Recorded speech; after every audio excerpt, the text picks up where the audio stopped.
Welcome to Stuff They Didn't Teach Me in Sunday School.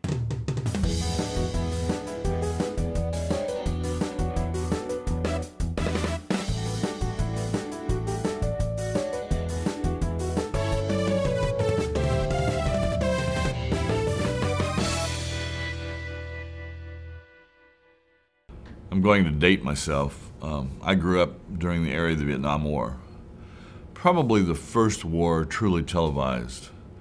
We saw images every night of dying soldiers, soldiers bleeding on stretchers, bombs blowing up. That was our evening news in the 60s. I still remember it well.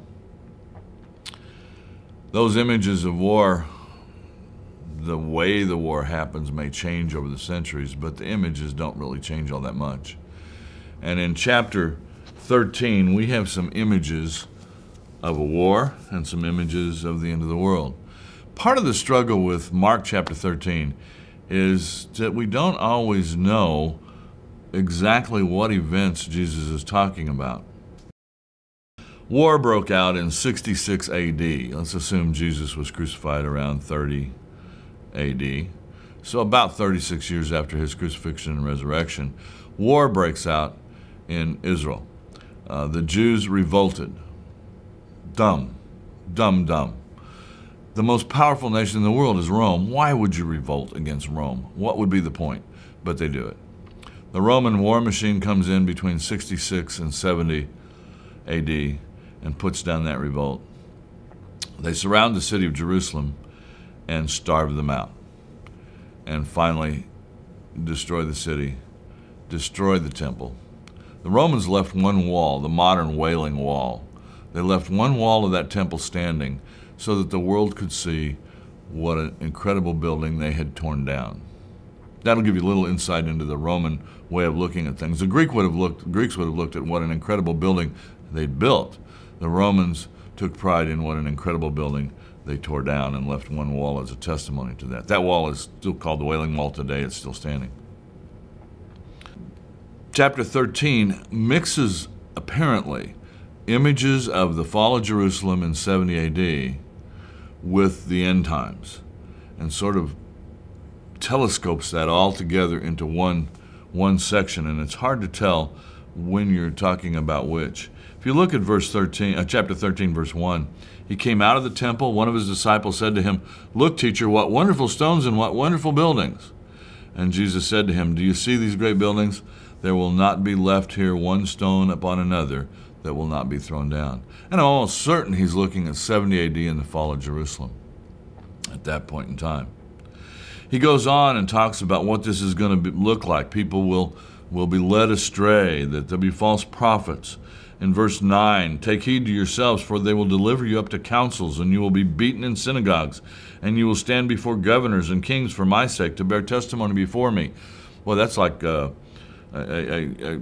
two-sentence summary of the book of Acts of how these disciples would be treated as they took the message of Jesus out to the world. It says, "The gospel must first be preached to all nations, and when they bring you to trial, deliver you up.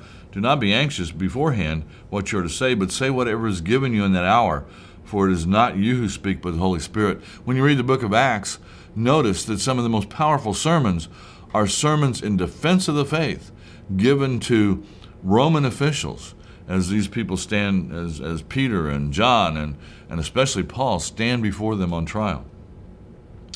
In verse 14, he says, "When you see the desolate sacrilege set up where it ought not be, let the reader understand, then let those who are in Judea flee to the mountains."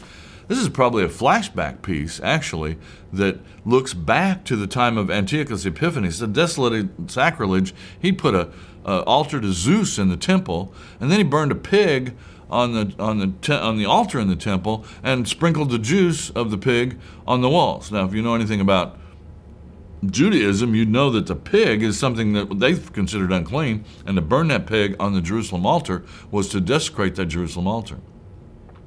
And the desolating sacrilege was that temple, that altar to Zeus sitting in the temple. It probably is the Romans themselves desolating that, destroying that temple, and bringing Roman worship into the picture. It goes on and describes the horror of that day as this war machine would move through.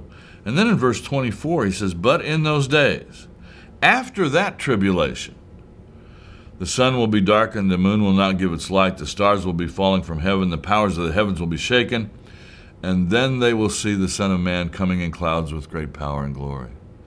So after that time, there's another event coming when God himself will break into human history, when Jesus will be seen on the clouds. Judgment Day, the final day.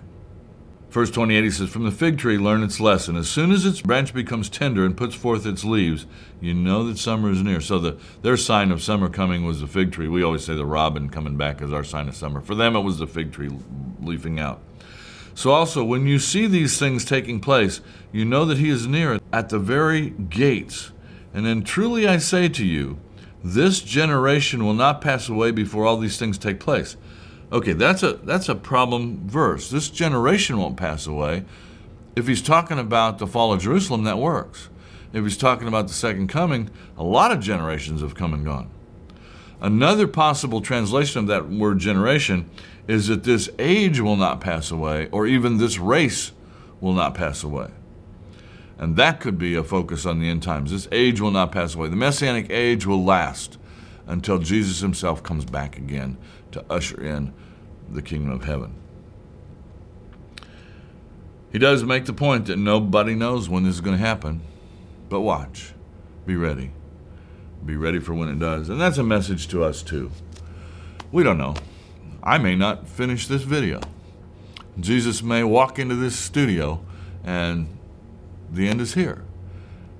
I need to be ready. You need to be ready. We need to be a part of his sheepfold and ready to greet the shepherd when he comes back to get us.